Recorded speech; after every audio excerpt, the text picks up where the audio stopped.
Hello everyone and most welcome to 1594 of the Heidegger series. We are currently recording in the local church in Hisingen Island outside of Gothenburg. And we have had a long strike of warm days. It's a heat wave building up here. I think in an hour or two it will be quite inclement here. Still, now even in the sun it's pleasant. I will continue today into the road stricken earlier, Wittgenstein, Rethinking the Inner.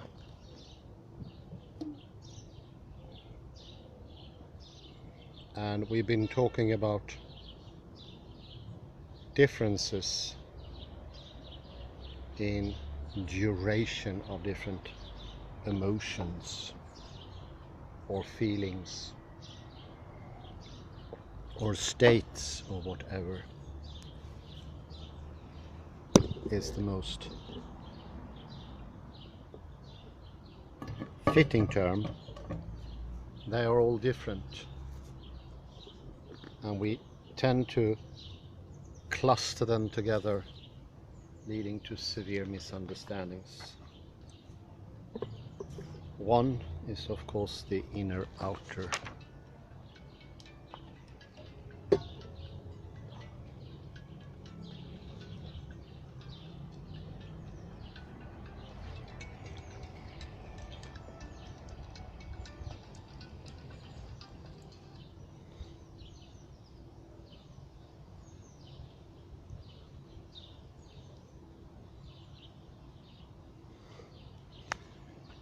But there are more similar ones.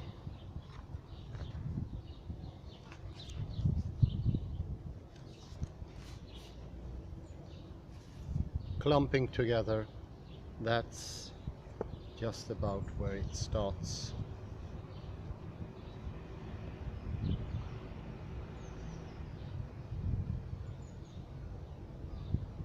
We also mentioned the reversal effect, that an emotion can be, so to speak, made by us adapting to it.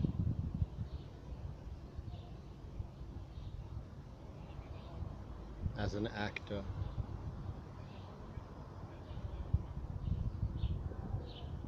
and there's a good quote here, ironically,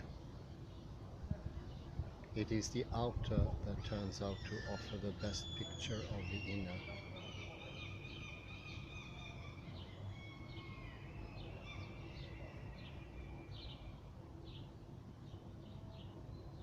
It is the outer that creates the inner. Via language, it creates perception.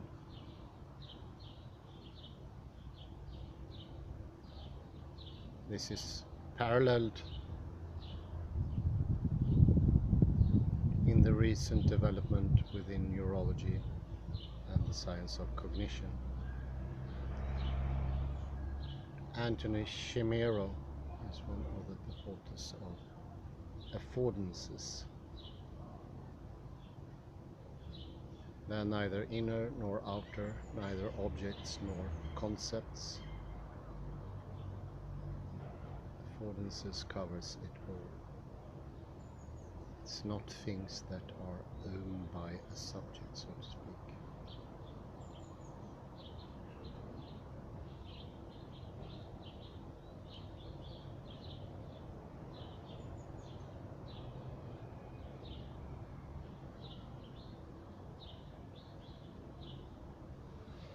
I will continue on the second paragraph, page 147.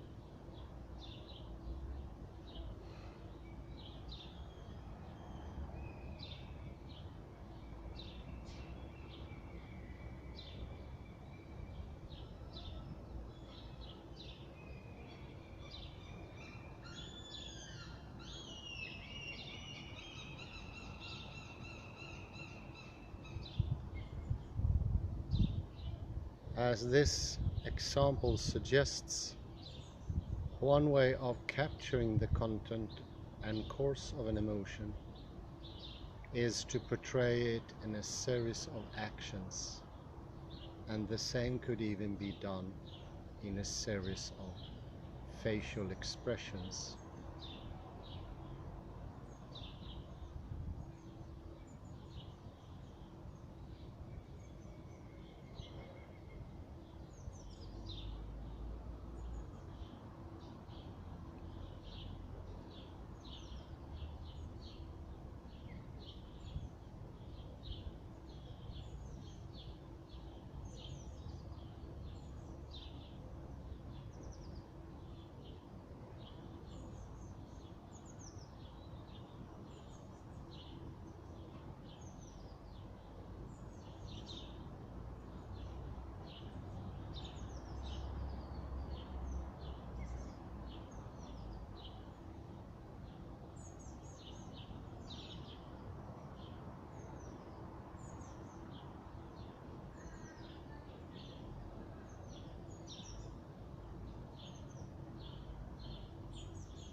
Of course, someone may have an emotion and not display it, but this does not undermine the fact that it is the typical manifestations of an emotion that give it its specific character.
Here it is also interesting to note that even when the emotion is hidden,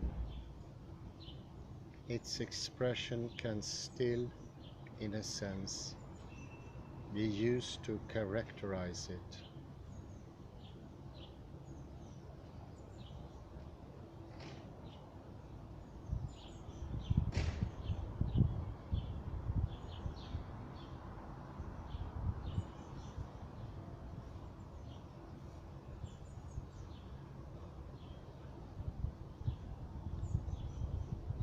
Take the example of longing or a wish.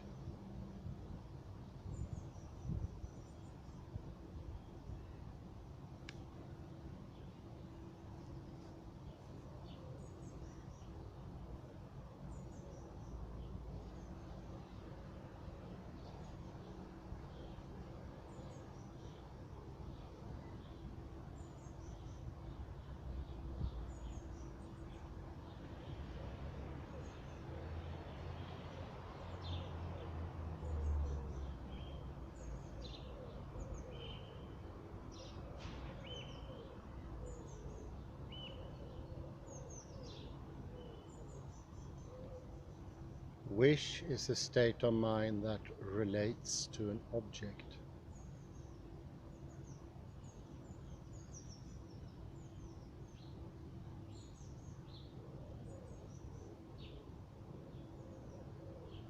In order to make this more intelligible, one thinks perhaps of yearning and the object of our yearnings being before our eyes, and that we look at it longingly.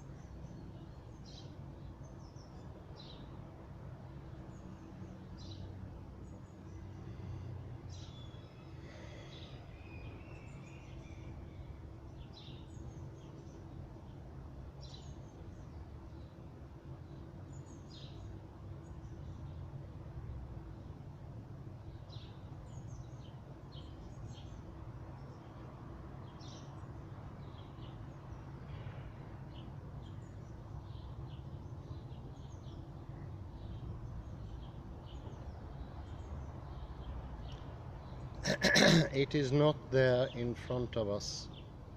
Perhaps its picture goes proxy for it. And if there is no picture there, then an image.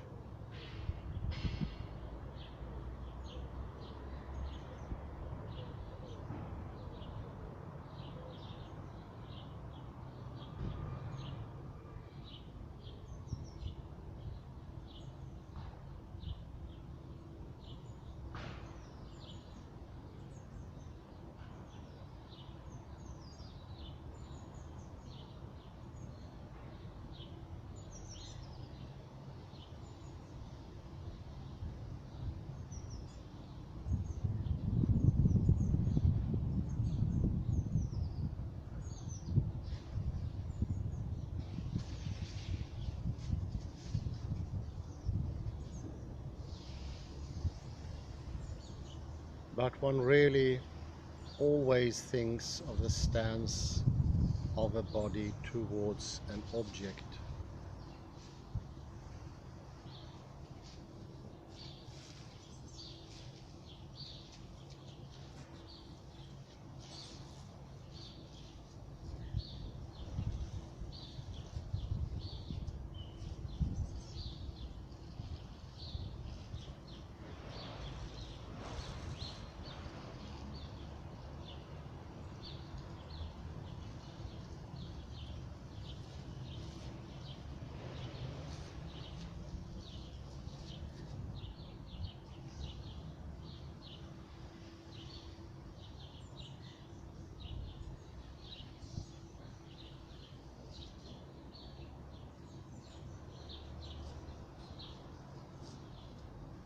The stance of the soul to the image is just what one represents in a picture. The man's soul as it leans with gestures of longing towards the picture of the object.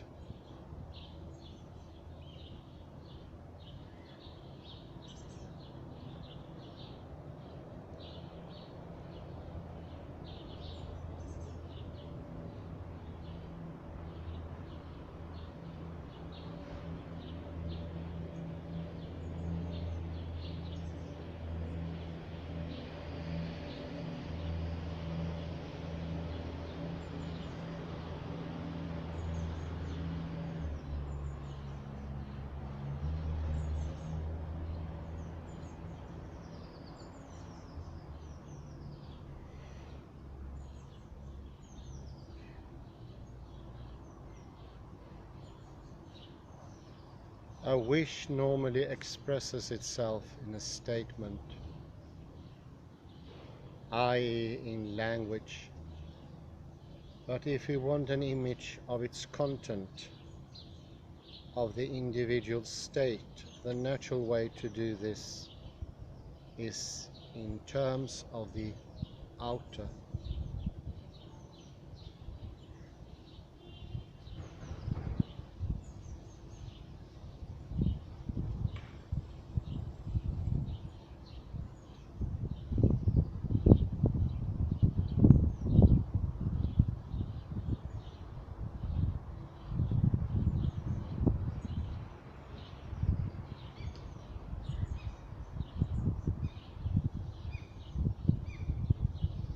Similarly, when the individual hides her desires, it is the picture of unconcealed desire that provides their image.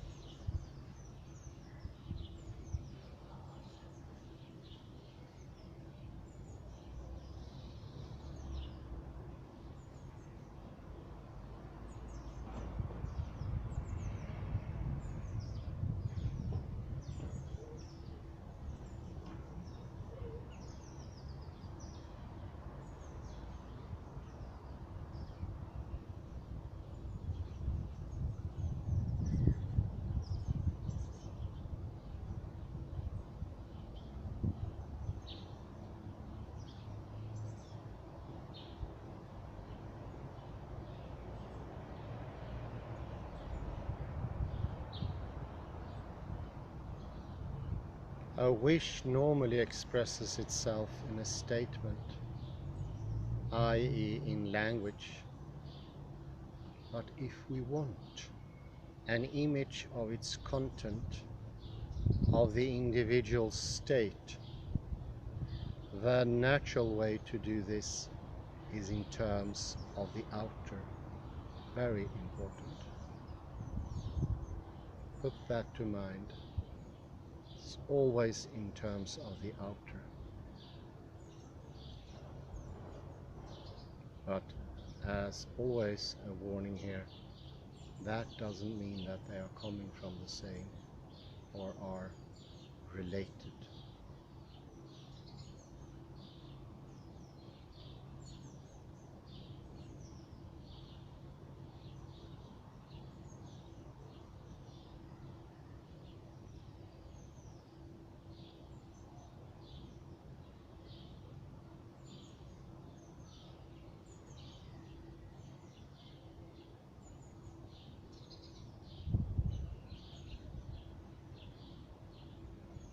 Similarly, when the individual hides her desires, it is the picture of unconcealed desire that provides their image.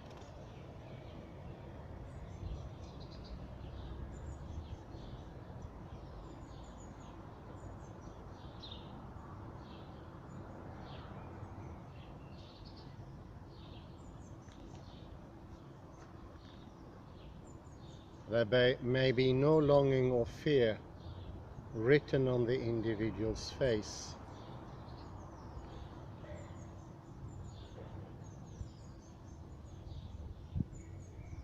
Instead, they may, as it were, be written on her soul.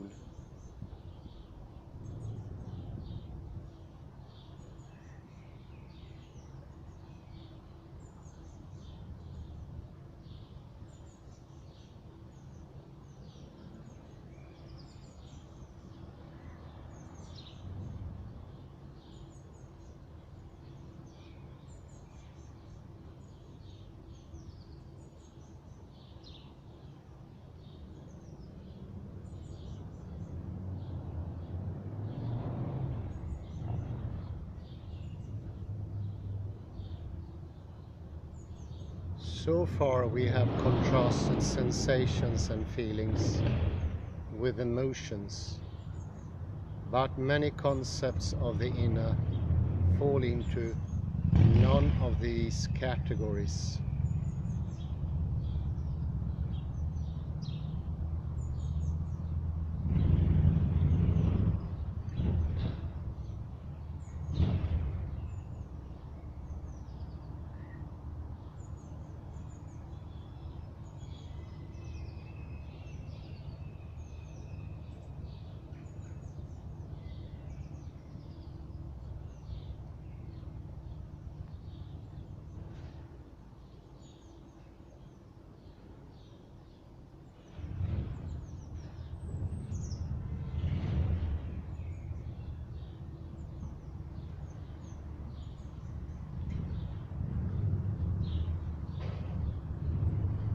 One group among these is what might be called aspects of the intellect.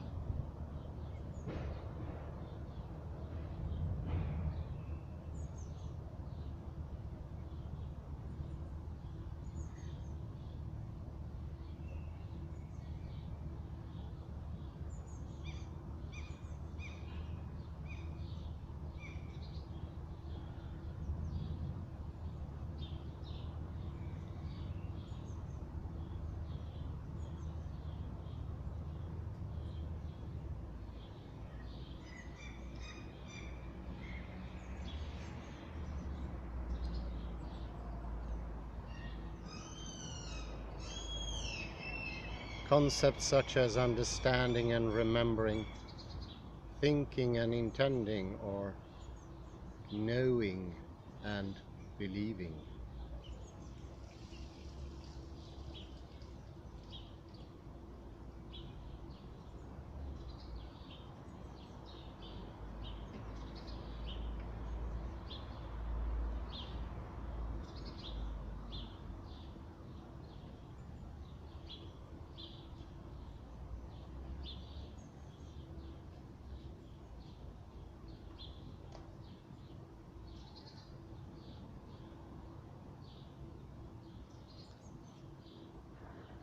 Concepts such as understanding and remembering, thinking and intending, or knowing and believing.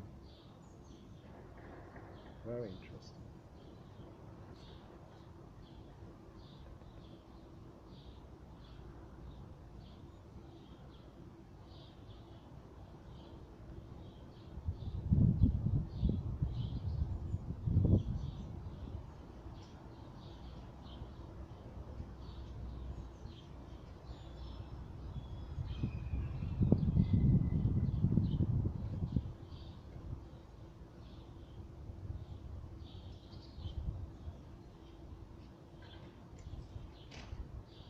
These have completely different characteristics from both sensations and emotions, and themselves fall into several categories.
The first and most important point is that they have a different kind of duration from either sensations or emotions.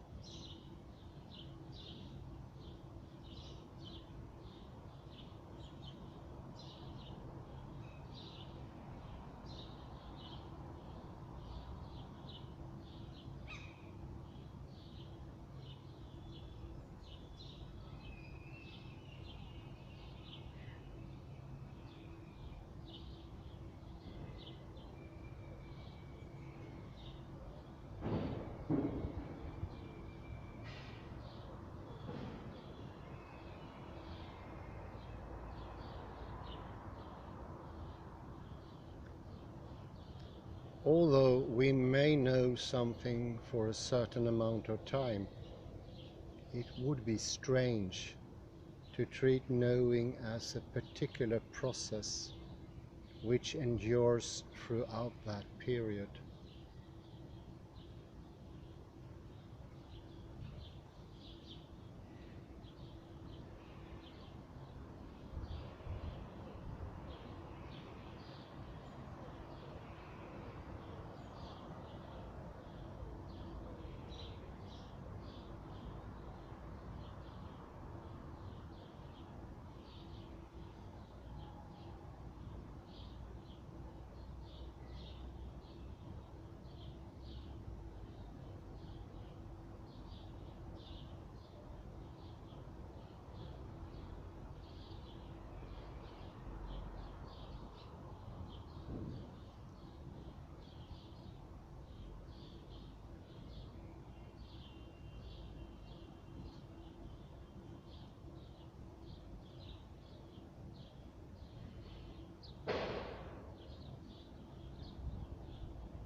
Similarly, although deciding what to do may be a process, intending itself is not.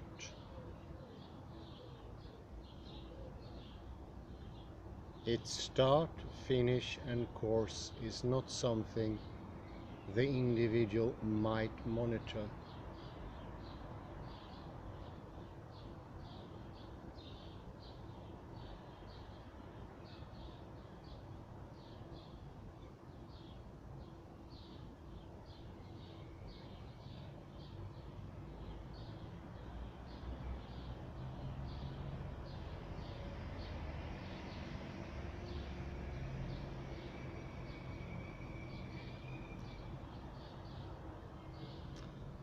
Rather, she decides to act in a certain way and will be said to have that intention until she either carries it out or changes her mind.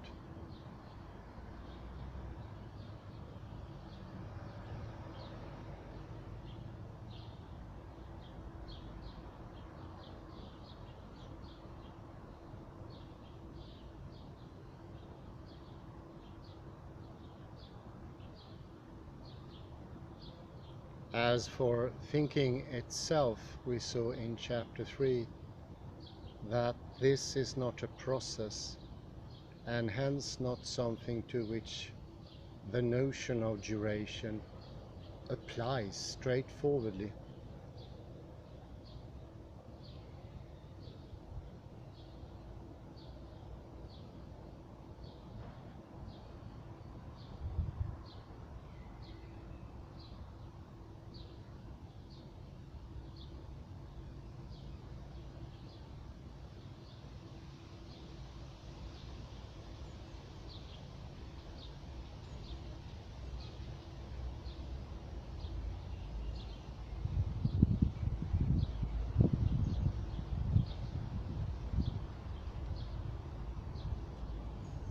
It would make little sense, for example, to try literally to give a second-by-second account of someone's thoughts.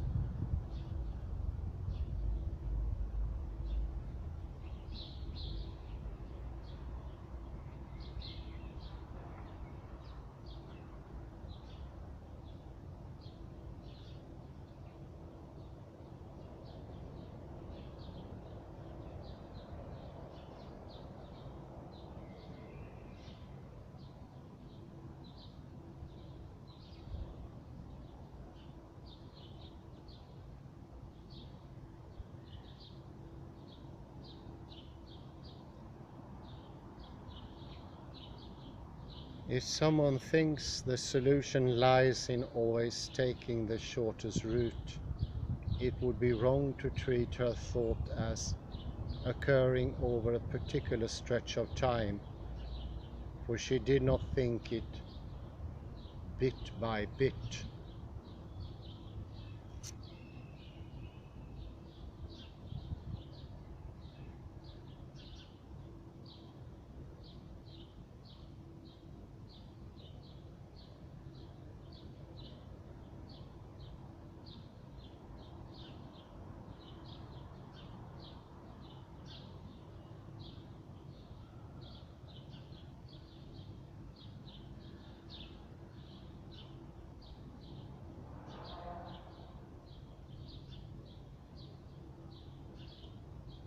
On the other hand, it would be strange and inaccurate to represent her thinking as a vacuum enlivened by occasional bursts of instantaneous thought.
Here it is also interesting to note that thinking differs from genuine inner states such as pain or sadness in that there is no utterance corresponding to I am in pain or I am sad.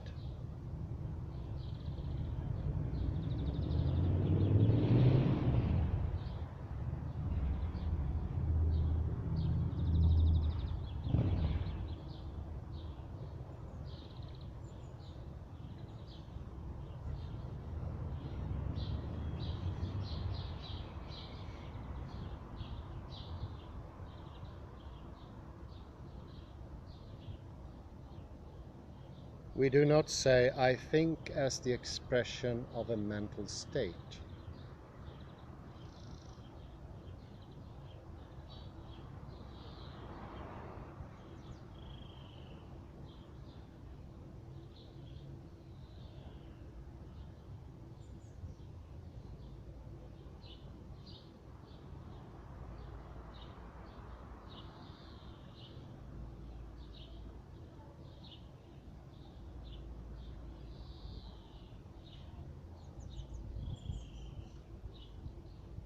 At most we say, I'm thinking, leave me alone, I'm thinking about.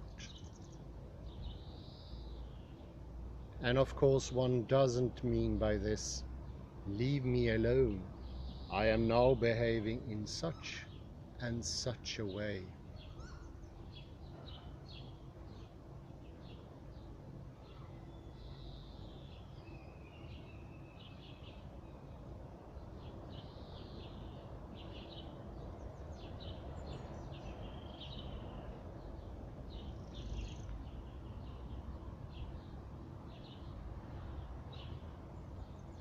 To explore the intellectual concepts, let us begin by considering remembering.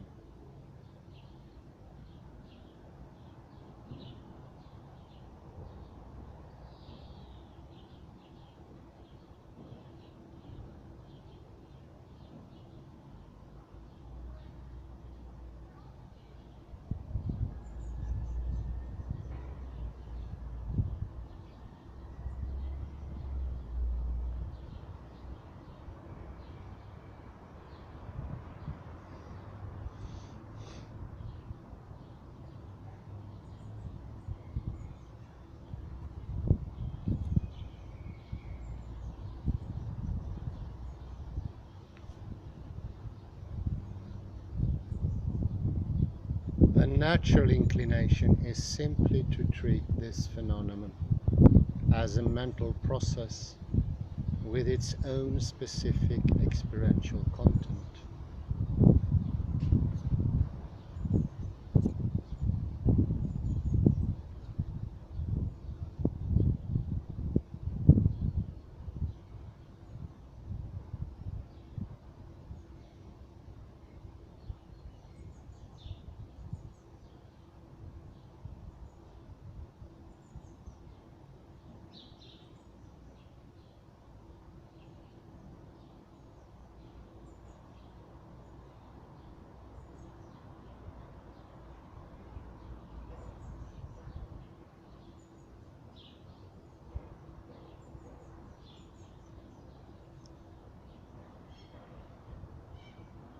However, the notion of content is difficult to flesh out, and we are therefore tempted to treat it as yet another ineffable experience.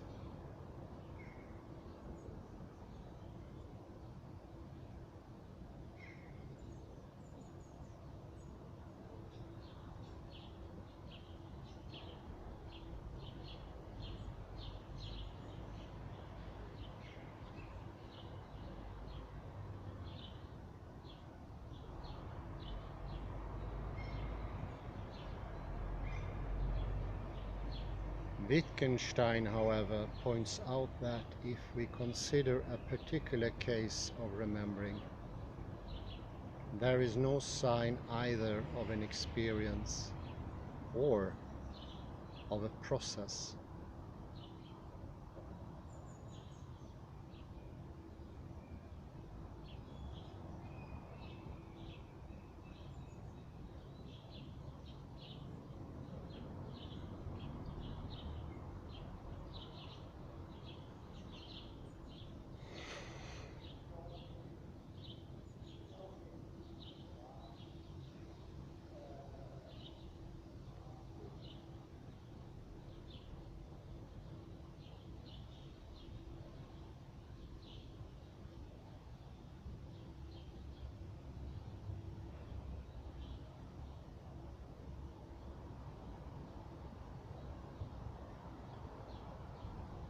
If someone asks me what I have been doing in the last 2 hours, I answer him straight off, and I don't read the answer off from an experience I'm having.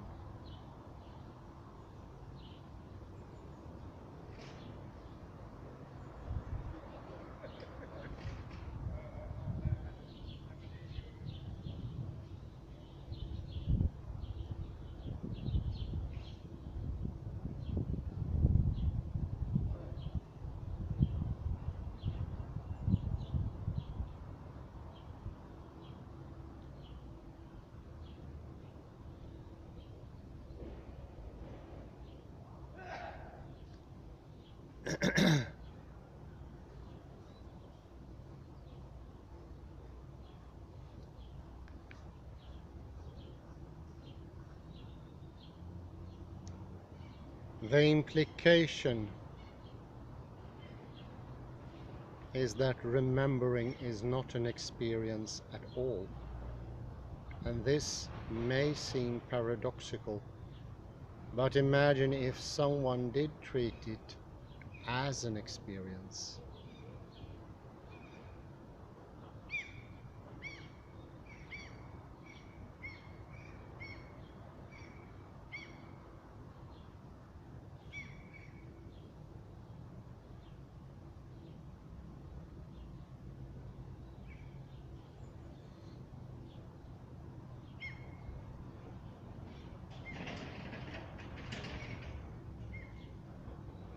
Suppose someone said, "Now I know what remembering is like."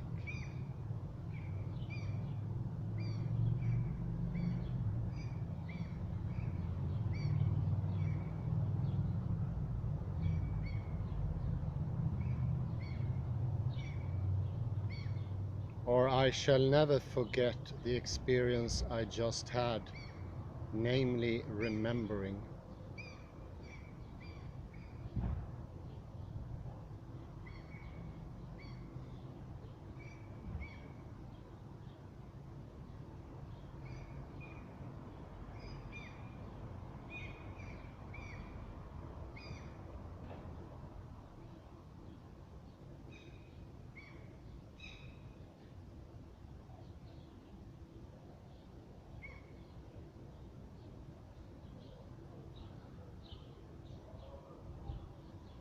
Neither of these utterances makes sense, and this shows that it is not just for us that remembering is not experience, but that in others too it could not be one. Wow. Remembering is not an experience. That is definitely something to say here.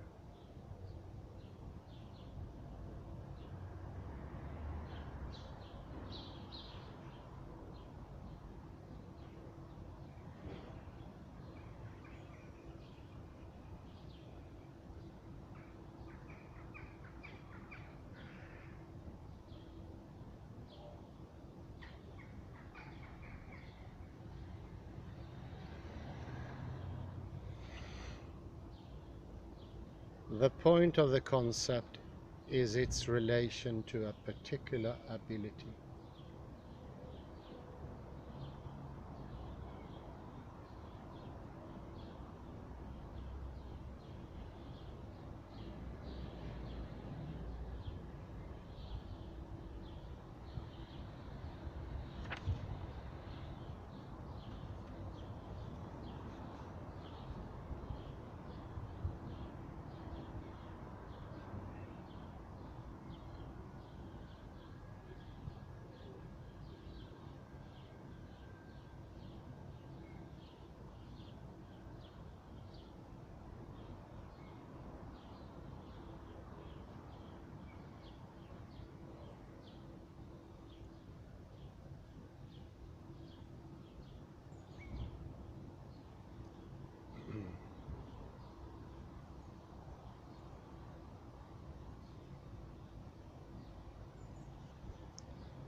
Someone is said to remember when she can accurately say what happened in the past and what experiences she does or does not have in the course of doing this are irrelevant to the use of the concept.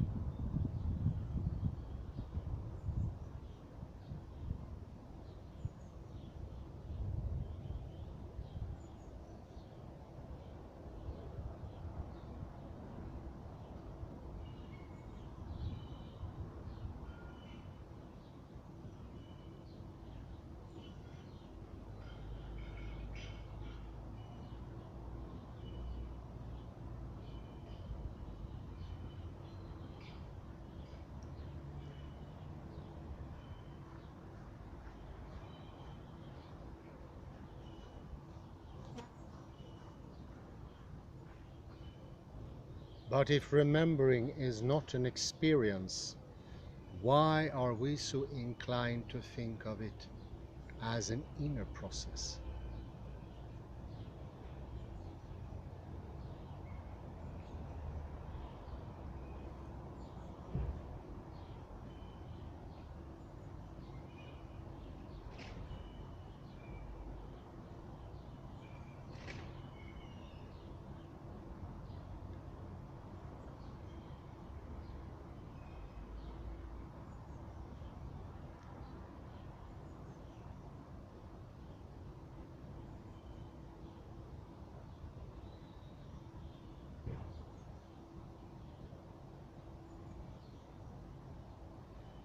One reason is that we tend to treat it as a kind of perception, looking into the past.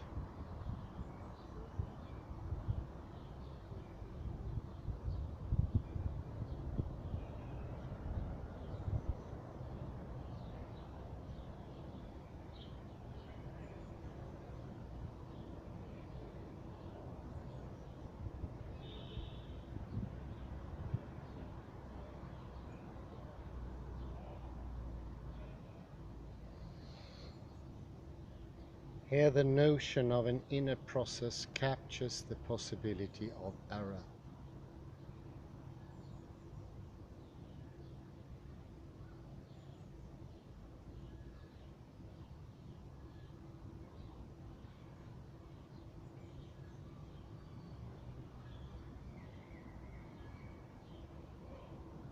For just as the individual can misperceive,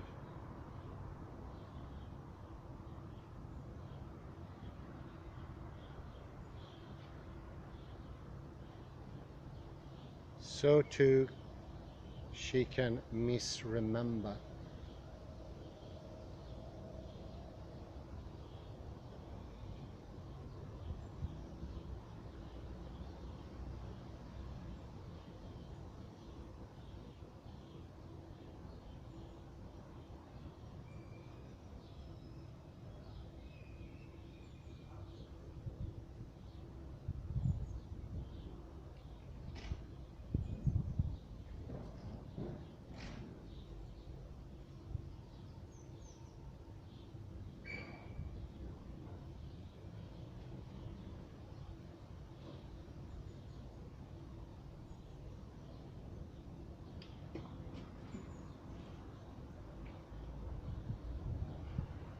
What can also confuse us is the fact that there is a process of trying to remember, just as there are cases of remembering which do indeed involve experiences.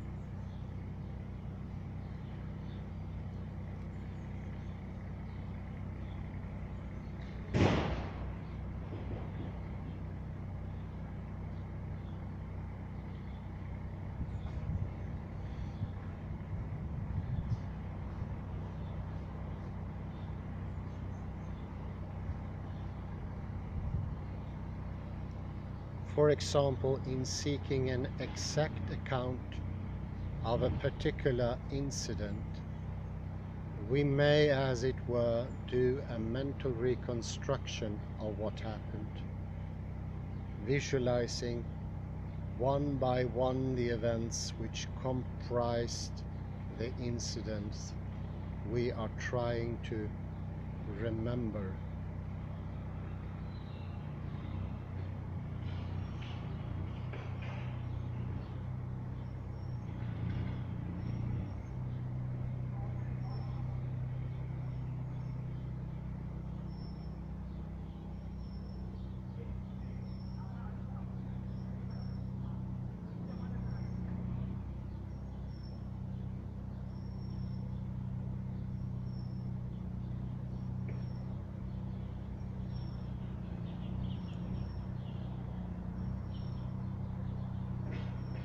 This activity might be said to involve a process, and unlike the first case we mentioned, may take a particular time to complete.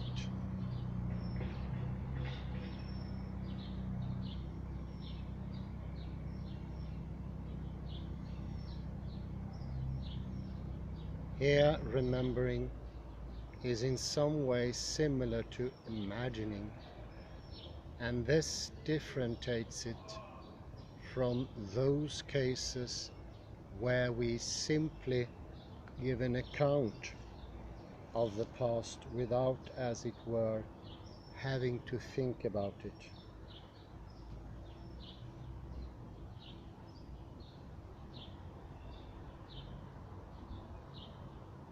When I say memories of that day rose up in me, it looks different.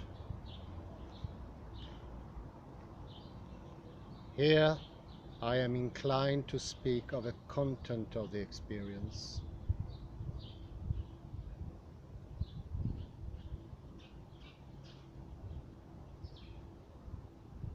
And I imagine something like words and pictures which rise up before my mind.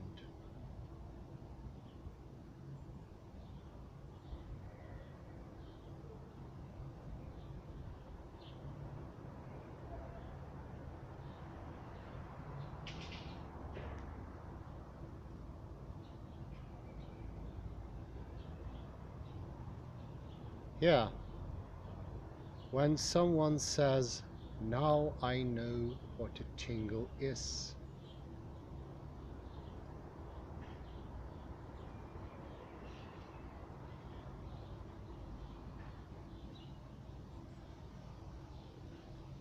we know that he knows through his expression of the sensation.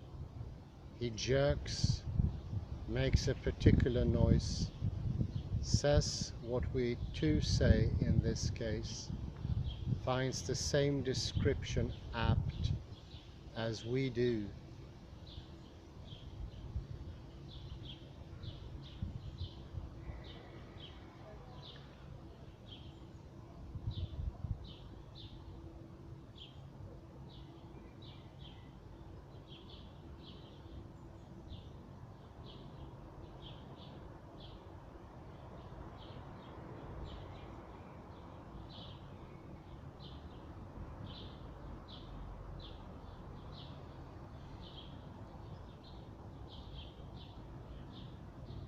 The sensation case differs therefore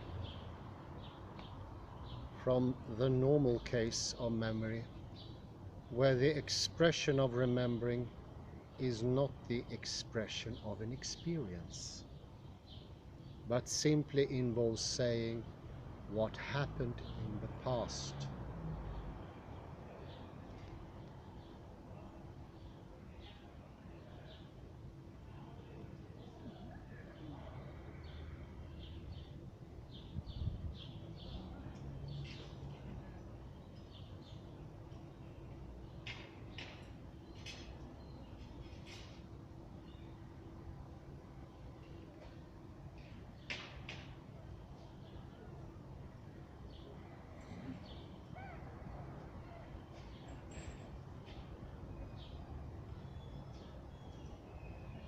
As we have seen, however, there can be memory experiences, and in the same way one can speak of memory feelings. For example, the feeling that an event in the distant past belongs to a different world.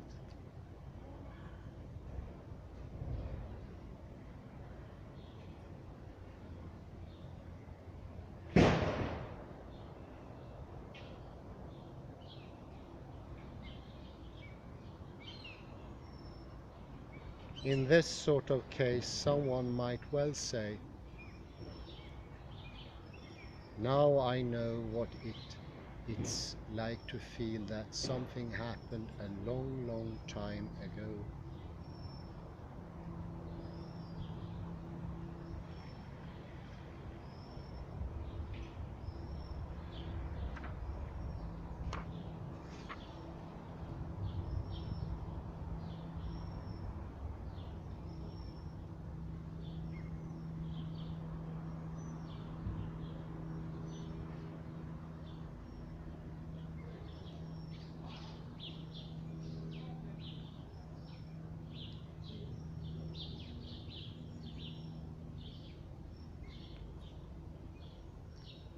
Thus, we might actually speak of a feeling long, long ago, and these words are an expression of the feeling, but not these.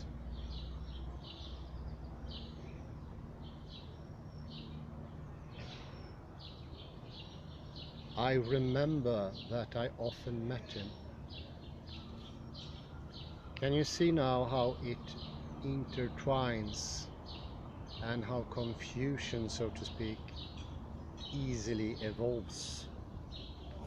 It's almost unavoidable.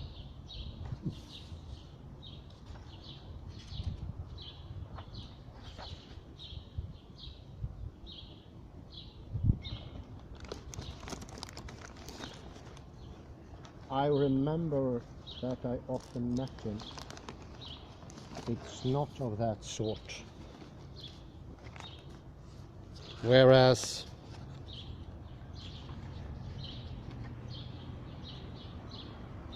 the feeling can be experienced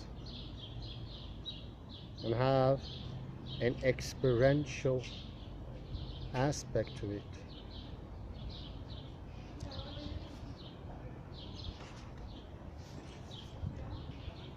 The grand thing with Wittgenstein is he doesn't make an argument for it. He doesn't use a brute instrument like a hammer to force the reader, the one who is willing to learn, ideas on him or her. It's in the open. It is almost like poetry. And also, very important, we have a group called aspects of the intellect, such as understanding and remembering, thinking, intending, willing, analyzing, organizing. There are loads and loads.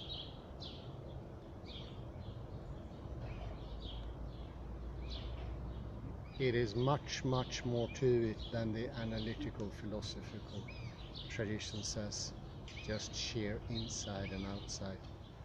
It actually,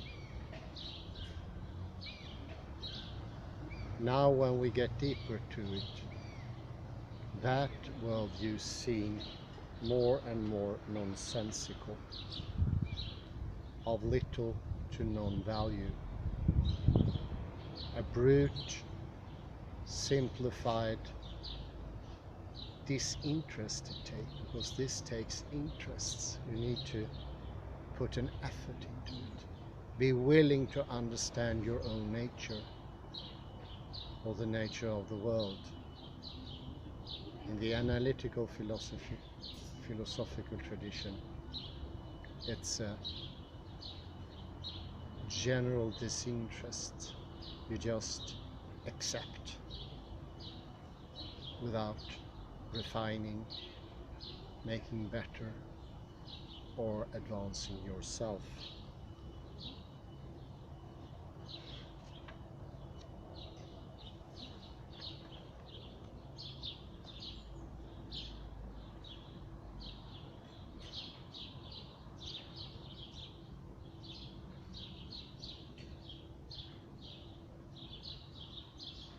And he goes through this very carefully.